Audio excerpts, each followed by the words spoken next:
Hi ನಮಸ್ತೆ. ನೋಡಿ ಇವಾಗ ಬೆಳಿಗ್ಗೆ 6:30 ಟೈಮು.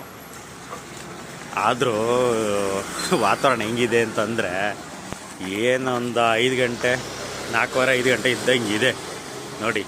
ಇದು ಈ ಟೈಮ್ ಅನ್ಸುತ್ತೆ ಮೋಸ್ಟ್ಲಿ. ಬೇಗ ಲೇಟಾಗಿ ಬೆಳಕಾಗುತ್ತೆ. ಸೊ ನೋಡಿ, ಅದೇ ಈ ತಿಂಗಳು ಕಳೀತು ಅಂತಂದರೆ ಇನ್ನು 5 ಗಂಟೆಗೇನೆ 7 ಗಂಟೆ ಥರ ಕಾಣ್ತಾ ಇರುತ್ತೆ. ಸೊ ನೋಡಿ ಟೈಮ್ ಎಷ್ಟು ಇವಾಗ 6:25 ಆಯಿತು. ಇನ್ನೂ 5 ಗಂಟೆ ಜವ ಇದ್ದಂಗೆ ಇದೆ.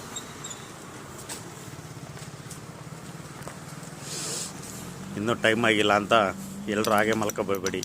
ಸೊ ಎದ್ದು ಟೈಮ್ ನೋಡಿಕೊಂಡು ಬೇಗ ನಿಮ್ಮ ಕೆಲಸಗಳು ಸ್ಟಾರ್ಟ್ ಮಾಡಿ. ಥ್ಯಾಂಕ್ ಯು ಎಲ್ರಿಗೂ. Good morning.